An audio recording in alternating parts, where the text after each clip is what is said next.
15 जनवरी का दिन रोसड़ा के इतिहास में एक काला दिन की तरह है। काला दिन इसलिए कि आज ही के दिन रोसड़ा में अंधाधुंध गोलीबारी की घटना में 7 लोग शहीद हो गए थे, जिसे रोसड़ा का नरसंहार भी कहा जाता है। रोसड़ा नरसंहार में 7 लोग शहीद हुए थे। इनमें मुरारी प्रसाद सिंह, हरिशंकर प्रसाद सिंह, कुमार विमलेंदु, हीरा सिंह, कुलदीप शाह, अनिल यादव एवं सुनील महतो के नाम शामिल हैं। 15 जनवरी 2001 की संध्या रोसड़ा के सिनेमा चौक के क्षेत्रीय विकास समिति के कार्यालय में AK-47 जैसे स्वचालित हथियारों की गूंज से इलाका थर्रा गया था। 7 लोग मारे गए थे, कई लोग जख्मी भी हुए थे। इस घटना की खबर बिहार की राजनीति को गर्म कर गई थी। रोसड़ा के इतिहास में इस प्रकार की घटना का नाम जेहन पर आते ही लोगों में दहशत का माहौल कायम हो जाता है। 2001 से पूर्व रोसड़ा में अपराधियों का जमावड़ा हुआ करता था। गैंगवारी की घटना रोसड़ा की नियति बन चुकी थी, लेकिन 2001 से पूर्व ही एक ऐसा शख्सियत रोसड़ा की बागडोर संभालने के लिए आगे चल पड़ा था, जिसकी एक चीख पर रोसड़ा में युवाओं की टोली जुट जाया करती थी। वह नाम था मुरारी प्रसाद सिंह का। रोसड़ा बस स्टैंड की बात हो या रोसड़ा शहर में किसी अपराधियों के प्रवेश की बात हो, मुरारी प्रसाद सिंह के बगैर एक पत्ता तक नहीं हिलता था। कुछ लोगों की माने तो रोसड़ा में भले ही नियम कानून हो, लेकिन मुरारी सिंह के आदेश के बगैर नियम कानून भी नहीं चला करती थी। शायद यही कारण था कि आपसी विवादों को सुलझाने में मुरारी प्रसाद सिंह की दबंगई चर्चा में आ गई थी। कुछ लोगों को बुरा लग रहा था, कुछ को अच्छा भी, लेकिन शख्सियत मुरारी प्रसाद सिंह की बढ़ती ही चली जा रही थी। शायद यही कारण था कि रोसड़ा विधानसभा का चुनाव हो या फिर लोकसभा का चुनाव या पंचायत चुनाव हो या नगर पंचायत का चुनाव, लोग मुरारी प्रसाद सिंह की ओर टकटकी लगाकर देखते अवश्य थे। राजनीतिज्ञों में भी मुरारी प्रसाद सिंह का खौफ था। मुरारी प्रसाद सिंह के नाम के चर्चे सुने जाते थे। 1995 का मोटरसाइकिल रैली हो या फिर 1999 में रामचंद्र पासवान को जिताने के लिए दिन रात एक करने वाले मुरारी प्रसाद सिंह की चर्चा पटना के राजनीतिक गलियारों में भी सुनी जा रही थी।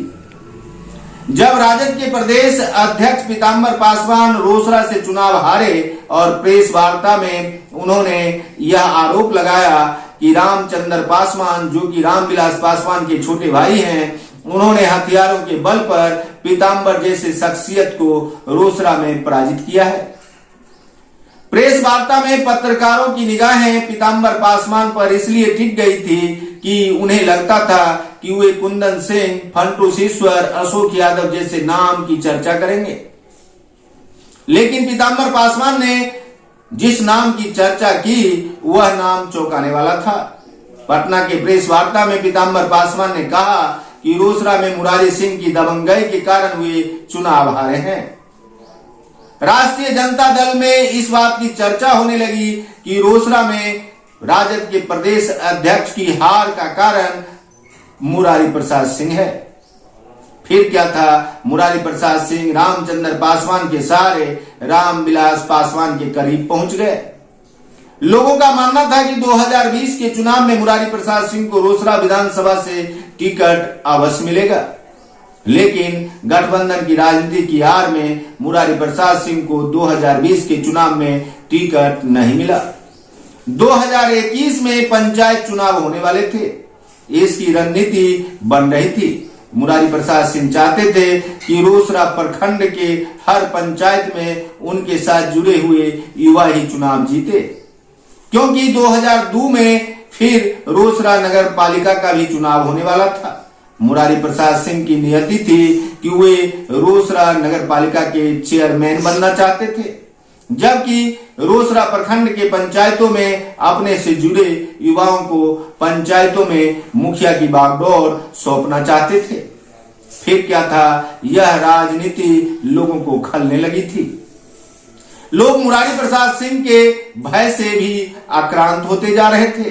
कारण था कि मुरारी प्रसाद सिंह के एक इशारे पर सैकड़ों की संख्या में युवा एक जगह एकत्रित हो जाया करते थे। सैकड़ों की युवाओं की संख्या को देखकर लोगों में भय का माहौल बढ़ता ही चला जा रहा था। 15 जनवरी 2001 की संध्या जब मुरारी प्रसाद सिंह की हत्या सरेआम कर दी गई तो लोगों के जेहन से उफ निकल पड़ा। लोगों का यह भी तर्क था कि मुरारी प्रसाद सिंह कई मायने में बुरे थे तो कई मायने में अच्छे भी। गरीबों के हितैषी बनने के चक्कर में मुरारी प्रसाद सिंह अमीरों के गुनाहों को ढकने में असफल रहे और अमीरों के निशाने पर आ गए। शायद यही कारण था कि मुरारी प्रसाद सिंह की हत्या हो गई।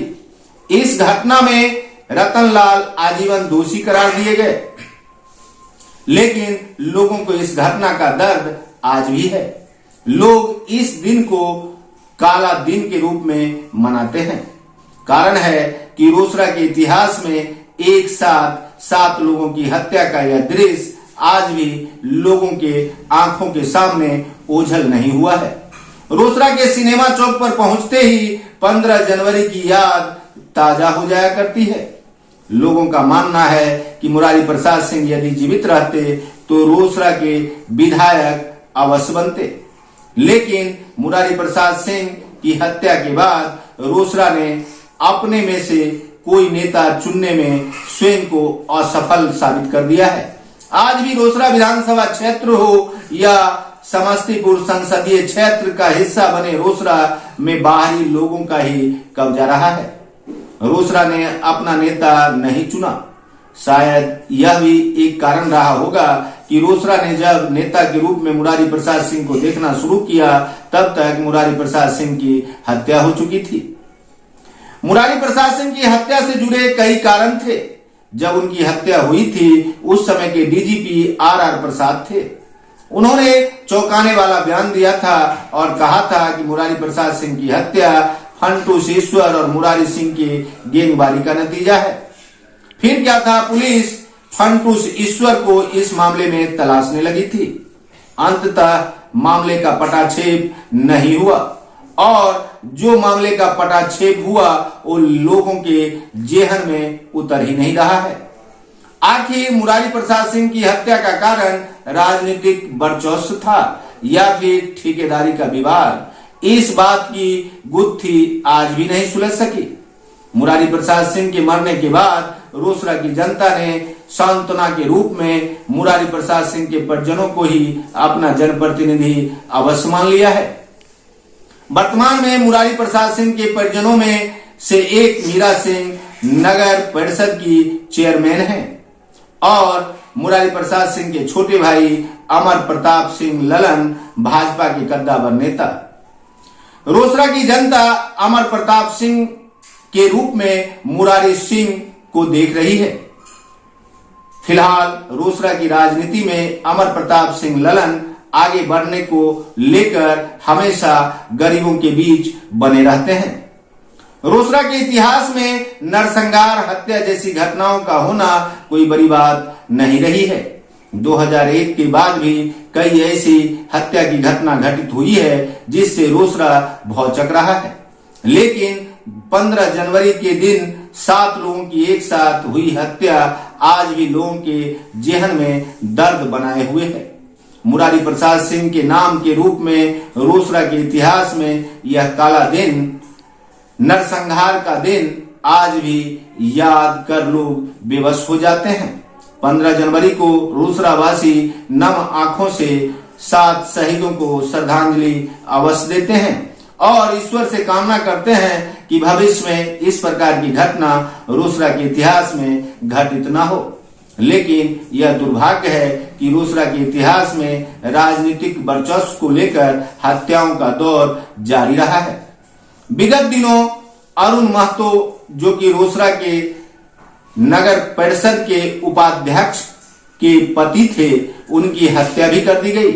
अर्थात यह भी राजनीतिक हत्या ही थी या कुछ और। इस प्रकार से रोसड़ा के इतिहास में हत्याओं का बाजार लगातार गर्म होता रहा है लेकिन रोसड़ा की जनता हमेशा अमन चैन पसंद करती रही है। इस कारण से भी मुरारी प्रसाद सिंह को याद किया जाता है कि मुरारी प्रसाद सिंह ने रोसड़ा के राजनीतिक क्षेत्रों में जिस प्रकार का एक सपना दिखाया था, वह सपना आज भी फलित होता हुआ नहीं दिख रहा है। देखते रहिए संजीवनी बिहार और पाते रहिए नई नई जानकारियां। हम हैं संजीव कुमार सिंह और आप देख रहे हैं संजीवनी बिहार।